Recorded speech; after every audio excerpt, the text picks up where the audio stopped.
यो अर्को असन्तुलन, तेस्रो असन्तुलन। अनि त्यसको केही दिन पछाडि अमेरिकाले अर्को प्रस्ताव मुख गर्यो, अन्तर्गतको यो ह्युमन राइट काउन्सिलबाट निष्कासित गरिदिउँ भनेर प्रस्ताव ल्यायो। त्यो प्रस्ताव ल्याएपछि बल्ल हाम्रो विदेश मन्त्रालय रन्थनियो, तटस्थ हुन पुग्यो। हिजो समर्थन गर्ने, अहिले फेरि तटस्थ। असन्तुलनको अर्को अध्याय। यो एमसीसी त पास भइ नै हाल्यो। म त एमसीसी भनेको अमेरिकाको इन्डो पेसिफिक रणनीति हो, अभिन्न अङ्ग हो भनेर बुझेको मान्छे। यो मेरो भनाइ होइन, अमेरिकी मन्त्रीहरूको भनाइ। अमेरिकाको अहिले पनि डिफेन्स मिनिस्ट्रीको वेबसाइटमा हेर्नुहोस् तपाईँहरूले, आफै क्लिक गरेर तुरुन्त देखाइदिन्छ आकाशै खसिहाल्छ कि भने जस्तो लाग्यो। हुन्छ नि, आकाश खस्न आएको भनेर उसले चाहिँ नि त्यो मुख चाहिँ लुकाएर बस्छ अरे बालुवाभित्र। त्यो हाम्रा कैयौँ नेताहरूको हालत त्यस्तै देखेँ। माफ पाऊँ है, म कसैलाई पनि अप्ठ्यारो पर्यो भन्छ। मैले आफ्नो कुरा भन्ने मान्छे हो, म भनिरहेको छु। त्यही बेलामा यो स्थिति आइसकेको थियो। त्यही बेलामा त्यो एमसीसीकै अङ्गको रूपमा त्यति बेलाका 14वटा डकुमेन्टहरू मध्ये एउटा यो एसपीपी थियो। 3 पटक होइन, कति पटक बैठक बस्यौँ, त्यति पटकै हामीले माग्यौँ। त्यो कार्यदलको बैठक भयो, त्यो पनि ल्याउनु, यो कार्यदलमा छलफल गरौँ भनेर ल्याएन, दिएनन्।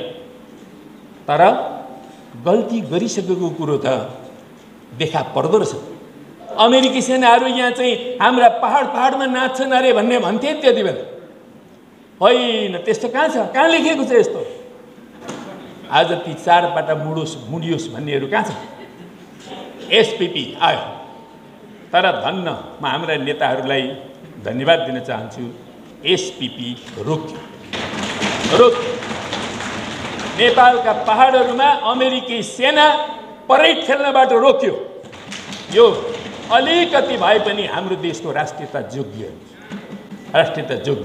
यसरी हामी हाम्रो राष्ट्रियता भनेको त सबैको साझा हो नि, होइन? राष्ट्रियता भनेको समाजवादको अङ्ग पनि हो, साझा कुरा पनि हो, अलिक फरक पनि हो। नेपाली समाजको सामाजिक आर्थिक रूपान्तरणको काममा अगाडि बढ्दै एकताबद्ध भएर वैज्ञानिक समाजवाद यसरी प्राप्त हुन्छ, यसको रणनीति यो हो, यसको कार्यनीति यो हो, यसरी हामी अगाडि बढ्छौँ भनेर यसबारेमा गहन छलफल गर्न जरुरी छ। मलाई पनि बोलाउनुहोस्, कमसेकम मलाई 1-1.5 घन्टाको टाइम दिनुहोस्, सुन्ने धैर्यता राख्नु। म तपाईँहरूसँग बहस गर्न तयार छु। अलिकति मनमा चिलाइरहेका कुराहरू थोरै राख्ने जुन मौका दिनुभयो, आयोजक साथीहरूलाई धेरै धेरै धन्यवाद दिन चाहन्छु। मान्छेलाई माथि चढाएर ल्याइएला, होइन भने त सामान्य मान्छे आउन गाह्रो हुन्छ। एउटा वार्डको चुनावमै चाहिँ करोड खर्च भयो भन्छ। अनि यस्तो खर्चिलो चुनावहरू बनाएर राखेर रक्षा गरेर समाजवादको बाटोमा जान त धेरै कठिन हुन्छ नि। 2टा ठुल्ठुला कम्युनिस्ट समूहहरू, वाम समूहहरू मिलेर लडियो, करिब 2/3 बहुमत आयो। अब यो देशमा भूमि सुधार हुन्छ, क्रान्तिकारी भूमि सुधार हुन्छ। अनि यो देशमा अब कृषि क्रान्ति हुन्छ, कृषिले आधुनिकीकरण गरिनेछ, यान्त्रिकीकरण गरिनेछ, अब क्रमशः सामूहिकीकरण गरिनेछ। हरेक कृषकले मल पाउनेछन्, बिउ पाउनेछन्, प्रविधि पाउनेछन्, अनुसन्धान सेवा पाउनेछन्। अब देशमा औद्योगिकीकरण हुनेछ।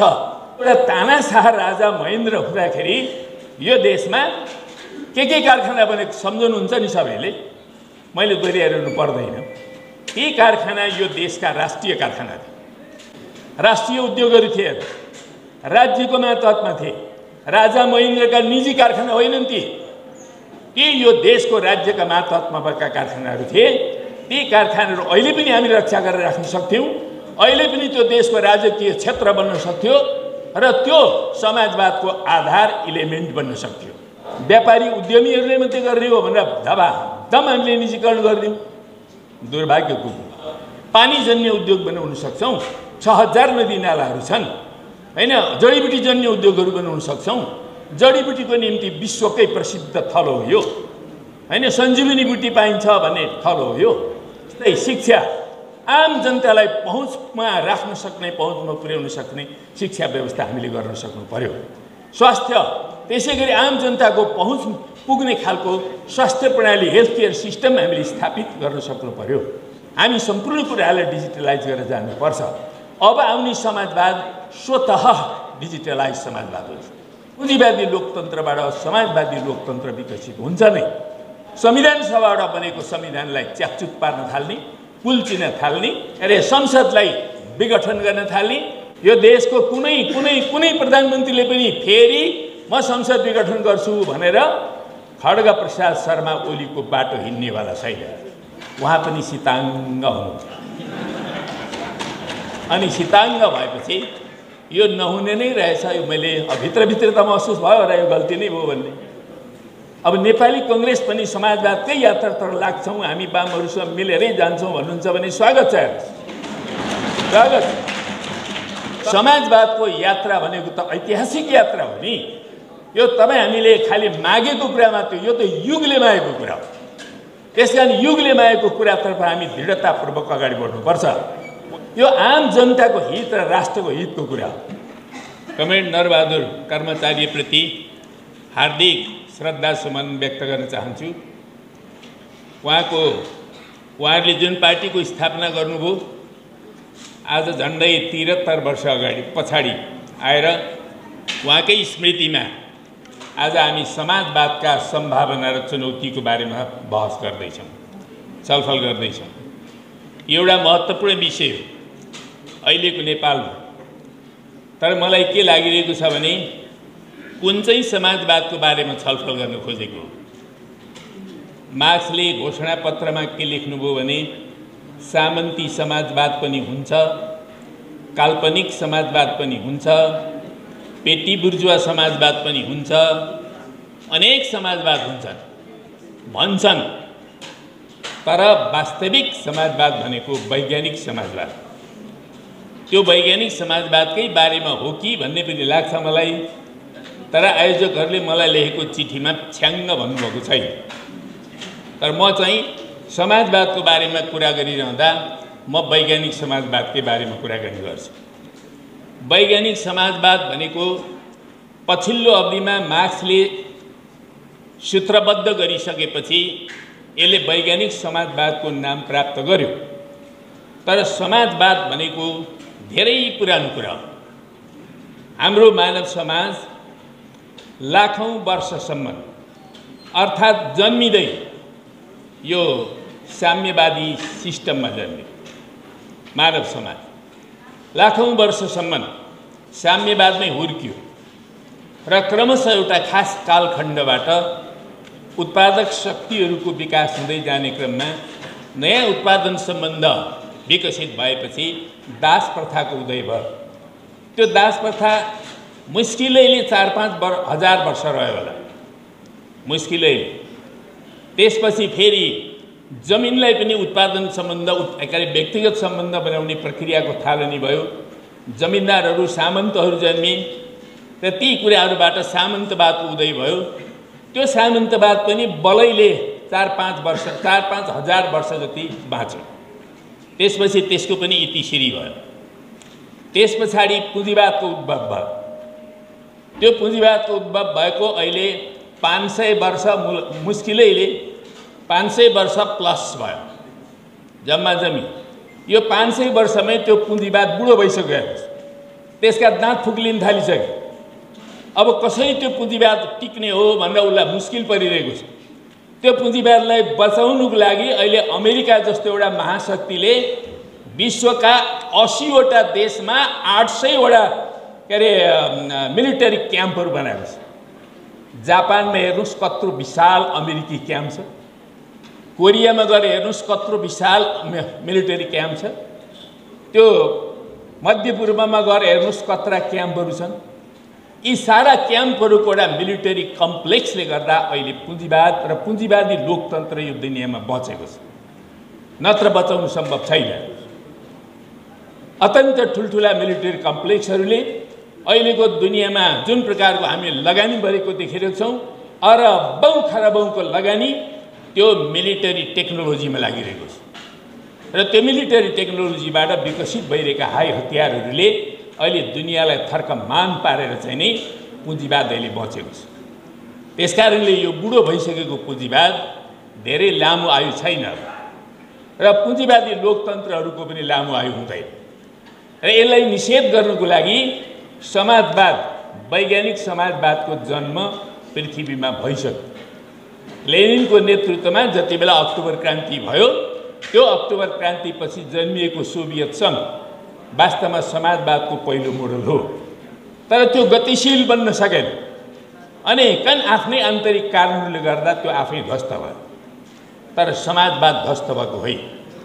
सोभियत सङ्घ ध्वस्त हुँदाखेरि रोनाल्ड रेगनले नै आफै भनेका थिए अब समाजवादको अन्त्य भयो। एउटा विद्वानले एन्ड अफ हिस्टोरी भनेर लेखे, तर तिनीहरूले लेखेको कुराहरू 1-2 दशक पुग्न नपाउँदै समाजवाद नयाँ ढङ्गले अगाडि बढ्न थाल्यो र अहिले चीन समाजवाद निर्माण गर्ने सिलसिलामा राजनीतिक, आर्थिक, सामाजिक, सांस्कृतिक, प्रतिरक्षात्मक र व्यापारिक हरेक हिसाबले जुन ढङ्गले विकसित भइरहेको छ अहिले पृथ्वी हल्लाउँदैछ त्यहाँ अहिले।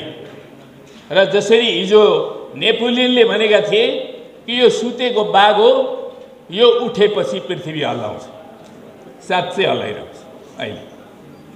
त्यसो हुनाले समाजवाद अहिले नयाँ ढङ्गले अगाडि बढ्दैछ। समाजवाद भनेको नितान्त एउटा मिलिटरी व्यवस्था होइन।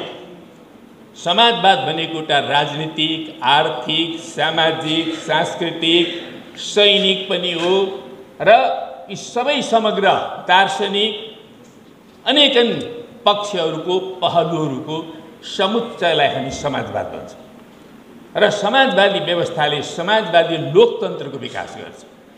आजसम्म धरतीमा मानव समाजको इतिहासमा दास प्रथा, सामन्तवाद र पुँजीवाद यी 3टा मात्रै वर्गीय समाजहरू हुन्, वर्गीय शोषणका व्यवस्थाहरू हुन्।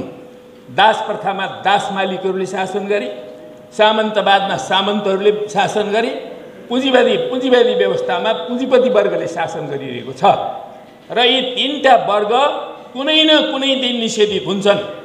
मानव जातिले निषेध गर्छ, यो अनिवार्य कुरा हो। समाजवाद कुनै सम्भावनाको कुरा होइन, अनिवार्यताको कुरा हो। समाजवाद आउँछ, जसरी भोलि घाम झुल्किनु अनिवार्य छ ठिक त्यसरी नै समाजवाद आउनु अनिवार्य छ। समाजवादलाई कुनै धरतीका ताकतले रोक्न सक्दैन। न एटम बमले रोक्छ, न नेपाम बमले रोक्छ, न मिसाइलहरूले रोक्छ, न सुपरसोनिक मिसाइलले रोक्छ, केहीले पनि रोक्न सक्दैन। मित्रहरू, समाजवाद एउटा अनिवार्य कुरा हो र त्यसरी नै अब नेपालमा अहिले आएर कुरा गर्ने हो भने नेपाली समाजमा हामीले करिब कमरेड पुष्पलालले जुन पार्टी स्थापना गर्नुभयो, कमरेड पुष्पलालका साथसाथमा नरबहादुर कर्मचारीले जुन पार्टी स्थापना गर्नुभयो, त्यो पार्टी स्थापना गरेदेखि हामीले 58 वर्षसम्म यो देशमा सामन्तवादका विरुद्ध, निरङ्कुश राजतन्त्रका विरुद्ध हामी लगातार सङ्घर्ष गऱ्यौँ। त्यो सङ्घर्ष गर्दै आउने युग पुँजीवादी क्रान्तिको युग थियो। त्यो पुँजीवादी क्रान्तिको नेता त वास्तवमा नेपाली कङ्ग्रेस जस्तो पार्टी हुनु पर्थ्यो, तर हाम्रो देशमा हुन सकेन। पटक पटक हाम्रो नेतृत्वमा आन्दोलन भयो भने चाहिँ भन्यो नेपाली कङ्ग्रेसले, तर कम्युनिस्टहरू एकताबद्ध नभइकन र कम्युनिस्टहरूले पहल कदमी नगरिकन नेपालमा क्रान्ति नै भएन। 58 वर्ष लगाएर 62-63 आउँदा नेपालमा भएको क्रान्ति पुँजीवादी क्रान्ति हो। पुँजीवादी जनवादी क्रान्ति हामीले सम्पन्न गर्यौँ। सामन्तवाद खालि सुपर स्ट्रक्चरमा माथि राजतन्त्र मात्र उन्मूलन भएको होइन। नेपालको उत्पादन पद्धतिमा जुन प्रकारको सामन्ती वा अर्धसामन्ती उत्पादन सम्बन्ध थियो, त्यो उत्पादन सम्बन्ध अनेकन घटनाक्रमहरू मार्फत निषेधित हुँदै आइरहेको थियो, सुधार हुँदै आइरहेको थियो, त्यो परिवर्तनको क्रममा थियो। यो परिवर्तनको क्रम अलि अगाडि भयो र सुपर स्ट्रक्चर अब अनिवार्य रूपले परिवर्तन हुनुपर्ने थियो। यसरी आर्थिक आधारमा परिवर्तन हुँदै गएको सिलसिलामा 62-63 आएपछि सुपर स्ट्रक्चरमा पनि परिवर्तन भयो।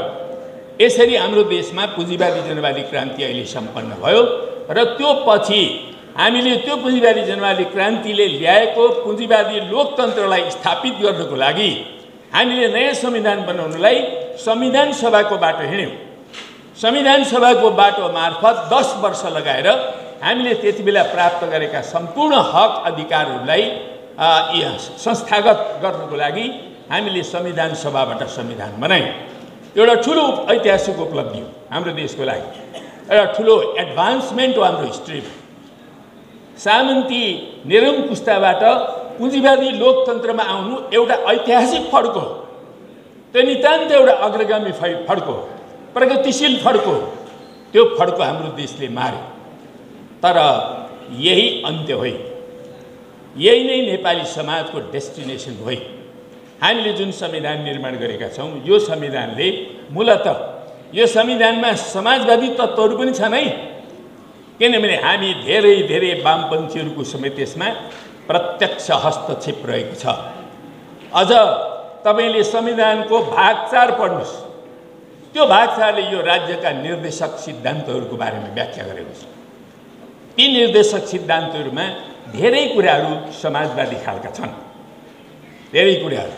तर त्यति नै मात्र यसको मूल तत्त्व होइन, यसमा पुँजीवादी तत्त्वहरू पनि छन्, धेरै छन्। त्यसो हुनाले यसमा भएका समाजवादी तत्त्वहरूलाई हामीले रक्षा गर्नुपर्ने छ। पुँजीवादी तत्त्वहरूलाई बिस्तारी बिस्तारी तिनीहरू आफै निषेध हुनुपर्ने अवस्थामा पुग्छन्, निषेधित हुँदै जान्छन्। यो संविधान समृद्ध हुँदै जान्छ। हामीले पुग्ने डेस्टिनेसन चाहिँ समाजवादी लोकतन्त्र हो। अहिलेको यो शोषणकारी लोकतन्त्रमा होइन।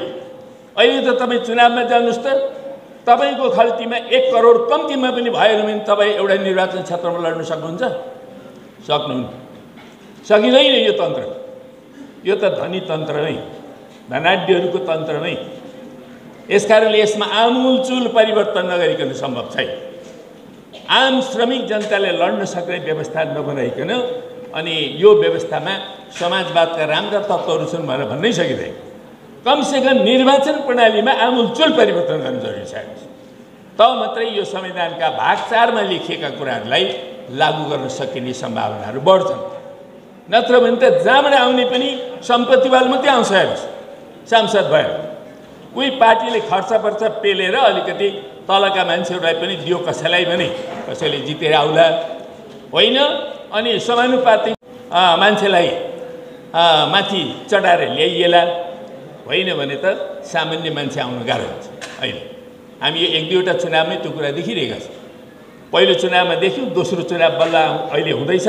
स्थानीय निकायको चुनावमा के भन्छन् मान्छे भन्दाखेरि एउटा वार्डको चुनावमै चाहिँ करोड खर्च भयो भन्छ।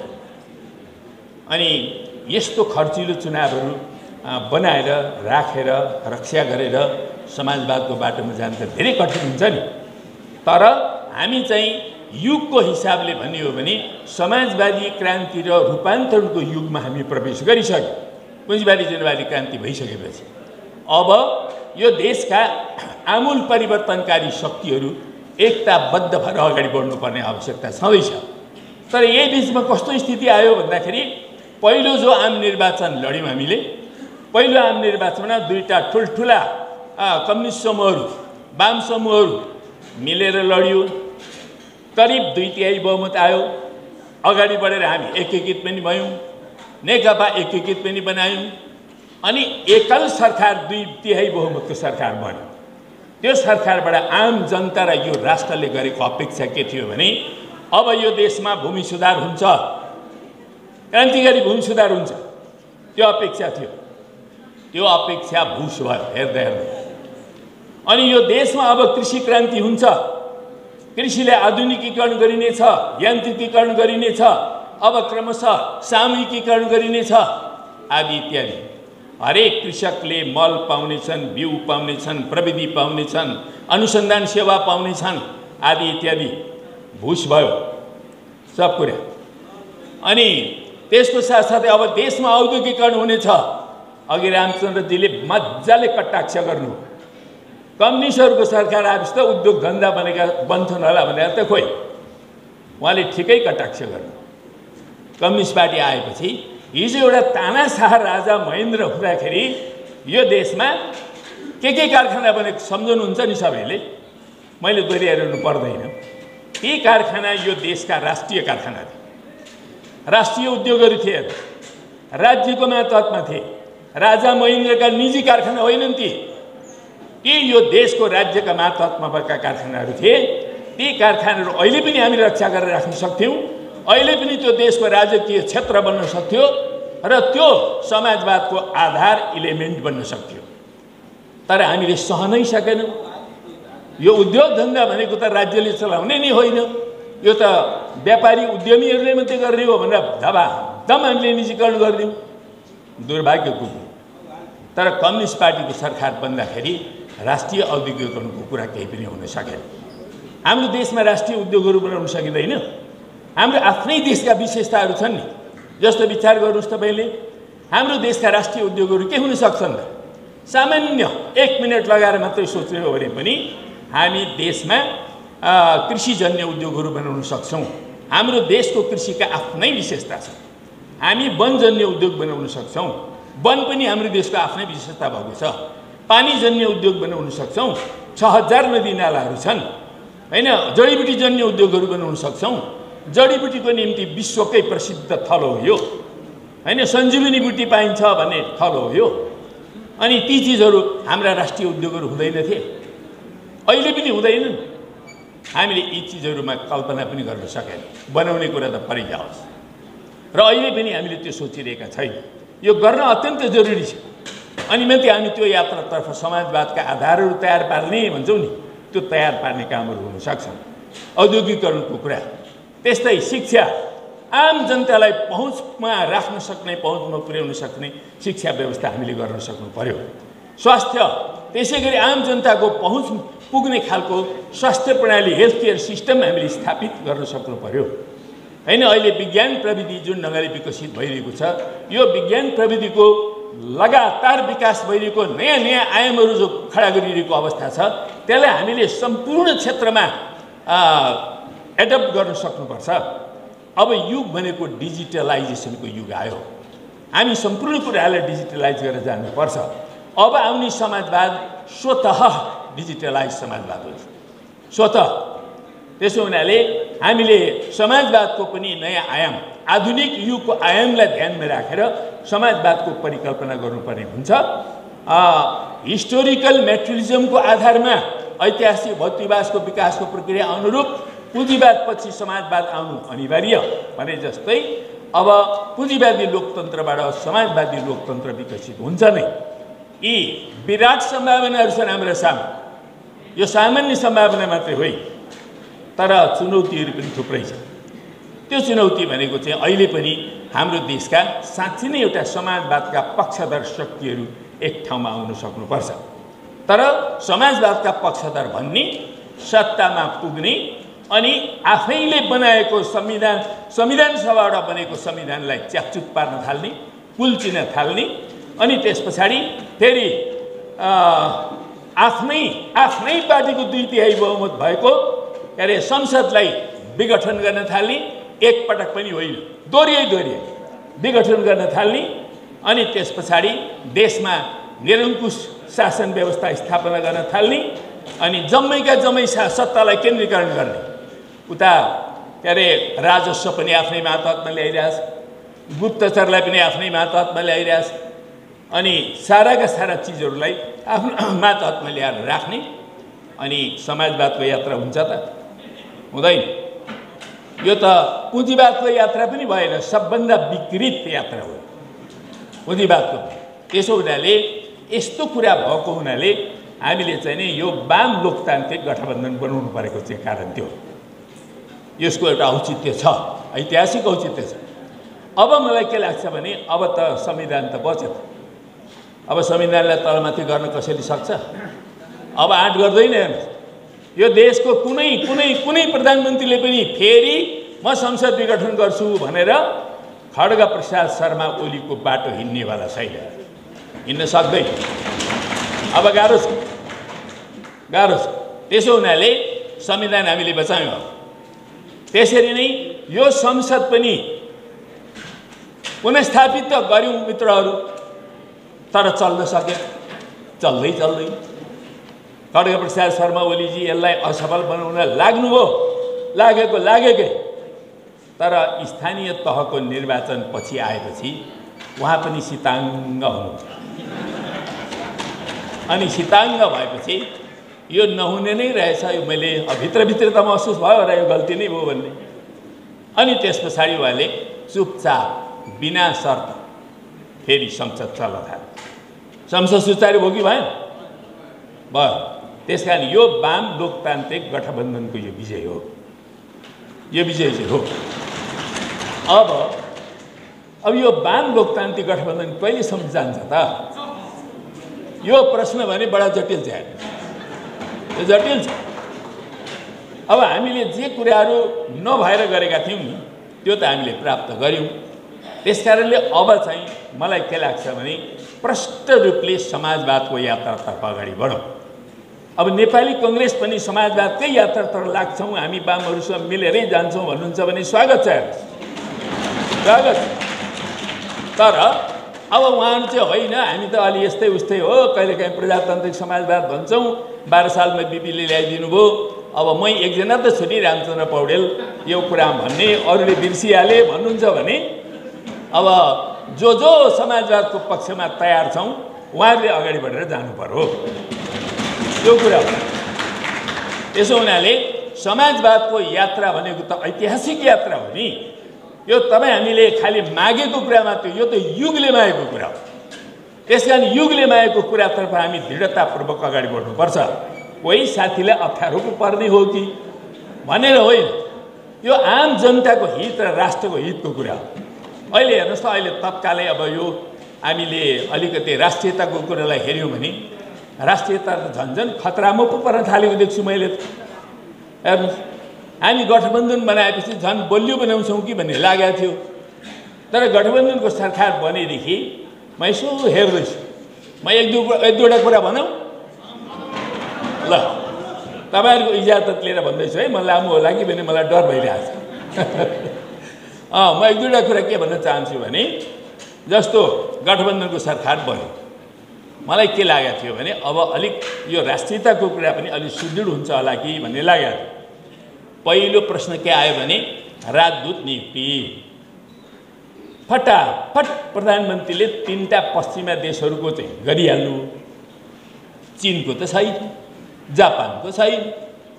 हेर्नुहोस्, हाम्रो जस्तो देश जो 2टा ठुल्ठुला देश र शक्तिहरू, अझ भन्ने हो भने 21औं शताब्दीका पावर हाउसहरूको बिचमा हामी छौँ। हेर्नुहोस्, हेर्दै जाउँ तपाईँ, हामी अहिले मै पनि भेट्छु कि भन्ने मलाई लागेको छ, तपाईँहरूले त पक्का भेट्नुहुन्छ नै। अब यो उत्तरतिरको छिमेकी संसारको पहिलो शक्ति हुन्छ, कसैले रोक्न सक्दैन। अनि दक्षिणतिरको छिमेकी संसारको दोस्रो शक्ति हुन्छ। हेर्नुहोस्, पहिलो र दोस्रो शक्तिको बिचमा हामी छौँ। अनि अरू जो अहिले महाशक्ति भन्छन् तिनीहरू त दोस्रोबाट पनि तलतिर जान्छ, झर्दैछन्, हरेक दिन झर्नेवाला छन्। त्यसो हुनाले यत्रो यी महत्त्वपूर्ण जुन छिमेकीहरूको बिचमा बसेको यो देश हो, यो देशमा यी 2टा देशहरूसँग सन्तुलन मिलाउन जानेनौँ, सकेनौँ भने हामी काम लाग्नेवाला हो छैनौँ, काम लाग्दैनौँ। हामीले हाम्रो देशको हित गर्न सक्दैनौँ। त्यसकारण यसमा सन्तुलन कायम गर्न सक्नुपर्छ। हाम्रो परराष्ट्र नीतिको प्राथमिकता र थालनी त्यहाँबाट हुन्छ। त्यो गर्न सकेनौँ भने हामी अरूसँग जतिसुकै राम्रा सम्बन्ध राखौँ न, त्यसले हामीलाई केही पे गर्नेवाला छैन। तर यी 2टा देशहरूसँगको सम्बन्ध सन्तुलित हुनुपर्छ, एक। दोस्रो, युक्रेन घटना घट्यो। युक्रेन घटना घट्ने बित्तिकै बुरुक्कै उफ्रेर हाम्रो के अरे विदेश मन्त्रीले चाहिँ नि त्यसको विरोधमा वक्तव्य दिइहाल्नु, बुरुक गरेर। गठबन्धनतिर पनि छलफल पनि छैन, केही पनि छैन। हामी त गठबन्धनका त पिछुवा मात्रै भयौँ, पिछुवा। त्यसो गर्नुपर्ने रहेछ भने हामीले बुझ्नुपर्ने हो पछि थाहा पत्तै छैन। अनि त्यति बेला बोल्नु पर्थ्यो कि पर्दैन थियो, बोल्दा कसरी बोल्नु पर्थ्यो, वक्तव्य दिँदा कसरी दिनु पर्थ्यो, संयुक्त सरकार भएपछि त सल्लाह गर्नुपर्छ बाबा, एकलौटी ढङ्गले गर्ने हो। त्यसमाथि पनि देशलाई असन्तुलनतर्फ लाने ढङ्गले गर्ने हो, गरियो। अब ल एउटा वक्तव्य त दियो, अनि अर्को अमेरिकाले एउटा चाहिँ रुसका विरुद्ध निन्दा प्रस्ताव ल्यायो संयुक्त राष्ट्रसङ्घ, त्यहाँ पनि भोट हाल्न पुग्यो नेपाल, दनादन। तर चाहिँ युक्रेन घटना किन घटेको, कसरी घटेको त्यसको कुनै विश्लेषण छैन। हेर्नुहोस्, गठबन्धनभित्र पनि केही छलफल छैन। एउटा बैठकमा उठाएँ, तर एकदम ठिक छ हामीले दिएको त्यो वक्तव्य आदि इत्यादि समर्थन गरेको ठिक छ भन्यो काङ्ग्रेसले, बस त्यति। यो अर्को असन्तुलन, तेस्रो असन्तुलन। अनि त्यसको केही दिन पछाडि अमेरिकाले अर्को प्रस्ताव मुभ गर्यो। के मुभ गर्यो संयुक्त राष्ट्र सङ्घमा भन्दाखेरि यो रुसलाई चाहिँ अब यो UN अन्तर्गतको यो ह्युमन राइट काउन्सिलबाट निष्कासित गरिदिउँ भनेर प्रस्ताव ल्यायो। त्यो प्रस्ताव ल्याएपछि बल्ल हाम्रो विदेश मन्त्रालय रन्थनियो। के गर्ने भन्ने कुरा बुझ्नै सकेन। त्यसपछि रन्थनियो र अनि त्यस पछाडि तटस्थ हुन पुग्यो। हिजो समर्थन गर्ने, अहिले फेरि तटस्थ असन्तुलनको अर्को अध्याय। अनि त्यस पछाडि हुँदाहुँदै यो बिचमा अब त्यो MCC त पास भइ नै हाल्यो। म त MCC भनेको अमेरिकाको इन्डो पेसिफिक रणनीति हो, अभिन्न अङ्ग हो भनेर बुझेको मान्छे। यो मेरो भनाइ होइन, अमेरिकी मन्त्रीहरूको भनाइ। अमेरिकाको अहिले पनि डिफेन्स मिनिस्ट्रीको वेबसाइटमा हेर्नुहोस्, तपाईँहरूले आफै क्लिक गरेर तुरुन्त देखाइदिन्छ। ऊ आफै भन्छ यो इन्डो पेसिफिकको स्ट्राटेजीको अङ्ग हो। यो नगरौँ न बाबा भनिरहेको, तर अनुमोदन नगरिकन कतिपय साथीहरूलाई हामी त समाप्तै हुन्छौँ कि भने जस्तो लाग्यो। आकाशै खसिहाल्छ कि भने जस्तो लाग्यो। कुनै आकाश खस्नेवाला थिएन, तर अब थरथर भविष्य के गर्ने। थरथर त्यो एउटा सुतुरमुर्ग हुन्छ नि, आकाश खस्न आएको भनेर उसले चाहिँ नि त्यो मुख चाहिँ लुकाएर बस्छ अरे बालुवाभित्र। त्यो हाम्रा कैयौँ नेताहरूको हालत त्यस्तै देखेँ, त्यस्तै देखेँ। माफ पाऊँ है, म कसैलाई पनि अप्ठ्यारो पर्यो भन्छ। मैले आफ्नो कुरा भन्ने मान्छे हो, म भनिरहेको छु, माफ पाऊ। यो अर्को कुरा, त्यसले हामीलाई अप्ठ्यारो। त्यही बेलामा यो स्थिति आइसकेको थियो। त्यही बेलामा त्यो MCC कै अङ्गको रूपमा त्यति बेलाका 14वटा डकुमेन्टहरू मध्ये एउटा यो SPP थियो। मैले खड्गप्रसाद शर्मा ओलीलाई 3 पटक मागेँ त्यो SPC डकुमेन्ट देऊ न भने, दिएन। त्यति बेलाको परराष्ट्र मन्त्री प्रदीप गेवालीलाई 3 पटक होइन, कति पटक बैठक बस्यौँ, त्यति पटकै हामीले माग्यौँ। त्यो कार्यदलको बैठक भयो, त्यो पनि ल्याउनु, यो कार्यदलमा छलफल गरौँ भने ल्याएन, दिएन। तर गल्ती गरिसकेको कुरो त देखा पर्दो रहेछ। अहिले पछिल्लो अवधिमा आएर त्यसको ड्राफ्टै बाहिर आयो, ड्राफ्टै बाहिर। SPCले त्यति बेलै मान्छेले भने होइन यो MCC पास गर्यो भने त अमेरिकी सेनाहरू यहाँ चाहिँ हाम्रा पहाडमा नाच्छन् अरे भन्ने भन्थे त्यति बेला। होइन, त्यस्तो कहाँ छ, कहाँ लेखेको छ यस्तो? भाषण गरे कतिपयले मलाई 4 पटक मुडेर निकाल्नु अमेरिकन सेना यहाँ आयो भने भनेका थिए। आज ती 4 पटक मुडियोस् भन्नेहरू कहाँ छ? त्यो डकुमेन्टले देखाएन। मैले संसदमा सोध्न बाँकी नै छु मित्र। अनि त्यस पछाडि SPP आयो, तर धन्न म हाम्रा नेताहरूलाई धन्यवाद दिन चाहन्छु। SPP रोक्यो। नेपालका पहाडहरूमा अमेरिकी सेना परेड खेल्नबाट रोक्यो। यो अलिकति भए पनि हाम्रो देशको राष्ट्रियता जोग्य। त्यो मिलिटरी साझेदारीवाला प्याक्टमा हामीले सन्धि गरेको, सहमति गरेको भए त्यो हाम्रो परराष्ट्र नीतिका विपरीत हुने थियो, त्यो असंलग्नताका विपरीत हुने थियो, त्यो एक चीन नीतिका विपरीत हुने थियो र त्यो नेपालको भूमि कुनै विदेशीहरूका विरुद्ध प्रयोग गर्न दिन्नौँ भन्ने हाम्रो नीतिका पनि विपरीत हुने थियो। त्यसबाट पनि हामी जोग्यौँ कमसेकम। त्यसो हुनाले अब यस्ता कुराहरू समेत छन्, हेर्नुहोस् अरू धेरै छन्। राष्ट्रियताका कुरा अहिले मैले यता दक्षिणतिरको कुरा त गर्नै बाँकी छ, गर्नै बाँकी। यो अहिले पर एउटा आकाशतिर एउटा आएको कुरा हो। यही भूमिबाट आएको त कति छन् कति।